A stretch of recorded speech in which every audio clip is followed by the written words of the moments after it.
నిమిత్తములు కనబడ్డాయి, కొన్ని శకునములు కనబడ్డాయి. తస్యాశుభం వామరాళపక్ష్మ రాజీవృతం కృష్ణ విశాల శుక్లం ప్రాసందతైకం నయనం సుకేశ్య మీనాహతం పద్మమివాభితామ్రం. అప్పుడు ఆమె ఎడమ కన్ను అదిరిందిట. వాల్మీకి మహర్షి రచన ఎందుకు అవుతుంది? ఎడమ భుజం ఎడమ కన్ను అదిరింది అంటే ఆయన దాన్ని ఎంత గొప్పగా చెప్తారో. తస్యాశుభం వమరాళపక్ష్మ రాజీవృతం కృష్ణ విశాల శుక్లం ప్రాసందతైకం నైనం సుకేశ్య మీనాహతం పద్మవివాభితామ్రం అంటారు. తెల్లగా నల్లగా ఉందిట ఆవిడ గుడ్డు, ఎరుపు జీరలున్నాయిట. అశోకించిన కారణం చేత తెల్లటి కన్ను, అందులో నల్లటి గుడ్డు, పైన నల్లగా ఇలా వంకరగా ఉన్నటువంటి కనురెప్ప యొక్క వెంట్రుకలు.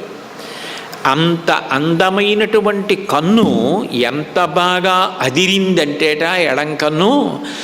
బాగా లోతైనటువంటి నీటిలో సరోవరంలో ఆడుకుంటున్నటువంటి చేపపిల్ల నీటి అడుగుకొచ్చి ఒక్కసారి ఆగి మళ్ళీ బయలుదేరి వెళ్ళిపోయే ముందు తన తోకని కదిపితే ఆ కదిలినటువంటి తోక అడుగున ఉన్నటువంటి తామర తూడుకి తగిలితే, ఆ తామర తూడు కదిలితే, తామర తూడు కదిలిన కారణం చేత నీటి మీద ఉన్న తామర పువ్వు కదిలితే ఎంత బాగా పువ్వు అప్పుడు కదులుతుందో అంత బాగా ఆవిడ ఎడమ కన్ను కదిలింది. అందుకని అటువంటి శుభశకునాన్ని చూసింది ఆవిడ. అట్లాగే ఆమె యొక్క ఎడమ తొడ కూడా అదిరింది. దానితో పాటు కట్టుకున్న వస్త్రం కొద్దిగా జారినట్టు అనిపించింది. ఎండిపోయిన గింజలు భూమి మీద పడుంటాయి. పడున్నవి వర్షం పడినప్పుడు చినుకు తగలగానే అందులోంచి అంకురం వచ్చి మొలకెత్తడం ఎట్లా ఉంటుందో ఆవిడలో అట్లా అకస్మాత్తుగా సంతోషము పెళ్ళుబుకిందట.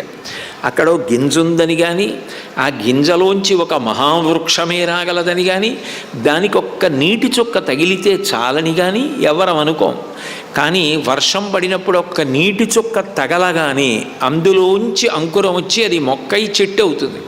అట్లా అమ్మవారి యొక్క సంతోషము అకస్మాత్తుగా పెళ్ళిబుకింది. ఈ పెళ్ళుబుకిన కారణం చేత ఆమె ఆ జడని తీసి కొమ్మకి చుట్టేయడం కానీ, కొమ్మని విడిచిపెట్టేయడం కానీ చెయ్యకుండా ఆగింది.